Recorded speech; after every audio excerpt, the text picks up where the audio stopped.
ये आज के हमारे जो काले अंग्रेज नेता हैं, ये कितने टैक्स लेते हैं हमसे। एक उदाहरण से समझिए, आप जहां बैठे हुए हैं आपके ठीक पीछे एक पेट्रोल पंप है। ये petrol pump Bharat petroleum company का है। आप अभी मेरा व्याख्यान सुनकर वहां जाइए और उसको पूछिए 1 लीटर पेट्रोल का भाव क्या है। पूछने की शायद जरूरत ना पड़े, आप सभी को मालूम है लगभग 50 रुपए के आसपास होगा, और 1 लीटर डीजल का भाव 38 रुपए के आसपास होगा। पिछले साल मैंने क्या किया, ये जो भारत पेट्रोलियम नाम का पेट्रोल पंप आपके ग्राउंड के पीछे है, इस कंपनी के सबसे बड़े अधिकारी को, जिसको चीफ एग्जीक्यूटिव ऑफिसर कहते हैं, मैंने एक पत्र लिखा और उस पत्र में मैंने उसको एक प्रश्न किया कि भारत पेट्रोलियम नाम की कंपनी में 1 लीटर पेट्रोल कितने रुपए में बनता है और इस पर कितने रुपए टैक्स लगता है। तो मेरे पत्र का उसने जवाब दिया कि मैं आपको ये जानकारी नहीं दे सकता। मैंने पूछा क्यों नहीं दे सकते, तो कहते हैं ये बहुत सेंसिटिव है, संवेदनशील जानकारी है। तो मैंने कहा इसमें संवेदनशीलता क्या है, मैं भारत का नागरिक हूं और जानना चाहता हूं कि 1 लीटर पेट्रोल कितने रुपए में बनता है और कितना रुपए उस पर टैक्स लगता है, इसमें आप क्यों मुझसे छुपाना चाहते हैं जानकारी को।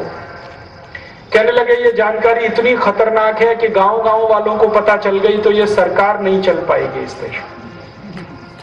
तो मैंने कहा ना चले सरकार, इससे मेरा क्या लेना देना, मुझे ये जानकारी चाहिए।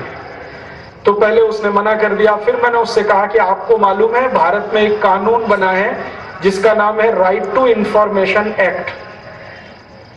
अगर मैंने इस कानून का पालन किया तो आपकी नौकरी चली जाएगी और मैं नहीं चाहता कि आपके बीवी बच्चे भूखे मरे, इसलिए अब चुपचाप ये जानकारी दे दीजिए।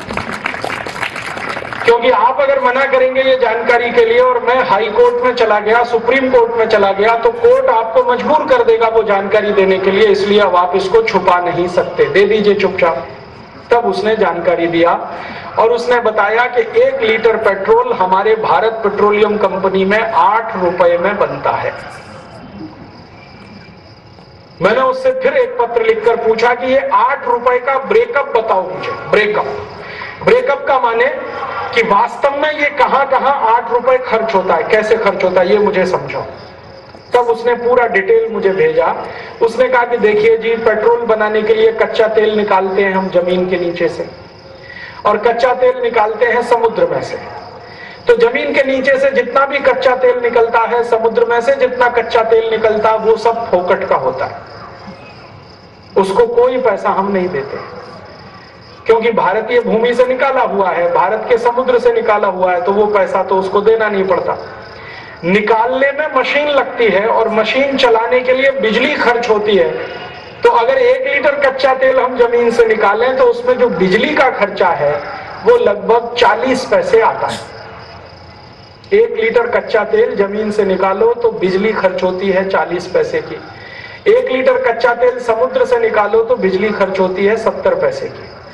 समुद्र में गहराई ज्यादा होती है, जमीन में गहराई कम होती है। ज्यादा गहराई से कोई चीज निकालेंगे तो खर्चा ज्यादा आएगा, कम गहराई से निकालेंगे खर्चा कम आएगा। तो उसने बता दिया कि 70 से 80 पैसे खर्च आता है बिजली का। फिर मैंने कहा आगे खर्च बताओ।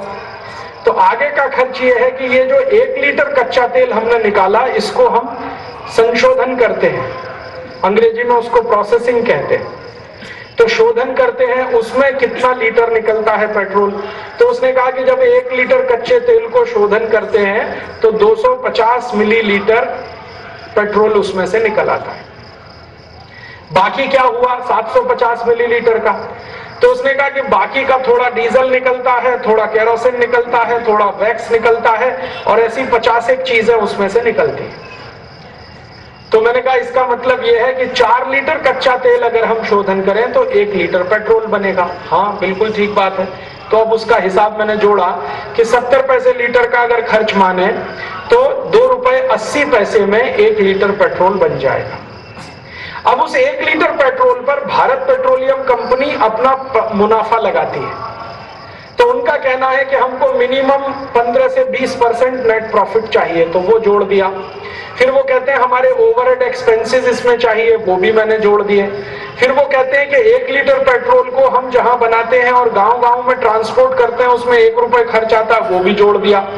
तो कुल सारा जोड़ करने के बाद खर्च आता है 8 रुपए लीटर। अर्थात भारत की सबसे बड़ी पेट्रोल बनाने वाली कंपनी भारत पेट्रोलियम में 1 लीटर पेट्रोल बनाने का खर्चा है 8 रुपया। तब मैंने उस चीफ एग्जीक्यूटिव ऑफिसर को पूछा कि भाई अब मुझे ये समझाओ कि ये 8 रुपए लीटर में जो पेट्रोल बना वो 50 रुपए लीटर क्यों बिकता है? तो उसने कहा साहब ये बात आप वित्त मंत्री से पूछिए। मैंने पूछा क्यों? तो उसने कहा कि वित्त मंत्रालय इस 8 रुपए लीटर के पेट्रोल पर 42 रुपए लीटर का टैक्स लगाता है। 8 रुपए लीटर के पेट्रोल पर 42 रुपए लीटर का टैक्स तो कितने प्रतिशत हुआ, हिसाब से जोड़ो जरा। 8 रुपए लीटर के पेट्रोल पर अगर 8 रुपए टैक्स लगाया जाए तो भाव हो जाएगा 16 रुपए लीटर, तो टैक्स हो गया 100%। 8 रुपए लीटर के पेट्रोल को अगर 24 रुपए लीटर बेचा जाए तो टैक्स हो गया 200%। 8 रुपए लीटर के पेट्रोल को अगर 32 रुपए लीटर बेचा जाए तो टैक्स हो गया 300%। 8 रुपए लीटर के पेट्रोल को 40 रुपए लीटर बेचा जाए तो टैक्स हो गया 400%। और 8 रुपए लीटर के पेट्रोल को 48 रुपए लीटर बेचा जाए तो टैक्स हो गया 500%। अर्थात जब आप इस भारत पेट्रोलियम के पंप में जाकर 1 लीटर पेट्रोल खरीदते हैं तो 42 रुपए आप टैक्स के रूप में सरकार को देते हैं, और वो टैक्स होता है 500%। भारत के नागरिक एक दिन में 300 करोड़ लीटर डीजल और पेट्रोल खर्च करते हैं एक दिन में, और 1 लीटर पे 42 रुपए टैक्स देते हैं, तो 300 करोड़ लीटर पर 300 करोड़ में 42 का गुणा करो, लगभग 13 से 14 हजार करोड़ रुपए हर दिन हम डीजल में पेट्रोल में टैक्स का दे रहे हैं। अब एक दिन में 13 से 14 हजार करोड़ रुपए दे रहे हैं तो एक साल में कितना हुआ? तो 365 का गुणा कर लो 13,000 करोड़। इतना टैक्स हम भर रहे हैं कि वो कैलकुलेटर में नहीं समाएगा, कैलकुलेटर फेल हो जाए। और ये तो मैंने कहानी सुनाई सिर्फ डीजल और पेट्रोल की। पेट्रोल की कहानी है 42 रुपए लीटर टैक्स भर रहे हैं, डीजल की कहानी ऐसी ही है। डीजल का उत्पादन खर्च भी 8 रुपए लीटर ही है और उस पर 30 रुपए लीटर का टैक्स है। और ये जो केरोसिन ऑयल होता है, मिट्टी का तेल जिसको आप कहते हैं, इसका कहानी भी यही है, 8 रुपए लीटर में यही बनता है। और अगर वो 15 रुपए लीटर बिक रहा है तो उस पर 100% के आसपास टैक्स है। तो डीजल, पेट्रोल, केरोसिन और एलपीजी गैस जो आप इस्तेमाल करते हैं, सिलेंडर रसोई गैस का, उसका भी यही कहानी है। तो हम जो भी कुछ पेट्रोलियम पदार्थ इस्तेमाल कर रहे हैं उसमें लगभग 500% टैक्स सरकार को दे रहे हैं। ये टैक्स हर साल सरकार हमसे ले रही है और क्या बोल रही है कि इस टैक्स से भारत का विकास करेंगे, और हम 58 साल से यही सुन रहे हैं। माने अंग्रेजों के जाने के बाद इस देश में टैक्स कम नहीं हुए हैं, बढ़ते ही बढ़ते चले गए हैं। और अंग्रेजों के जाने के बाद टैक्स चूंकि कम नहीं हुए, इसका माने लोगों की लूट बदस्तूर जारी है इस देश में। बस अंतर इतना है कि पहले गोरे अंग्रेजों ने इस देश को लूटा टैक्स लगाकर, अब काले अंग्रेज इस देश को लूट रहे हैं टैक्स लगाकर। ये काले अंग्रेज कौन है? मनमोहन सिंह। ये काले अंग्रेज कौन है? पी चिदंबरम। ये काले अंग्रेज कौन है? नवीन पटनायक। ये काले अंग्रेज कौन है? ये जितने भी नेताओं के नाम आप गिन सकते हैं अपनी उंगलियों पर, जिनको आप जानते हैं, ये सब काले अंग्रेज हैं। और मुझे ये बड़े दुख और दुर्भाग्य से कहना पड़ रहा है कि अंग्रेजों की आत्मा ही इनमें उतर गई है।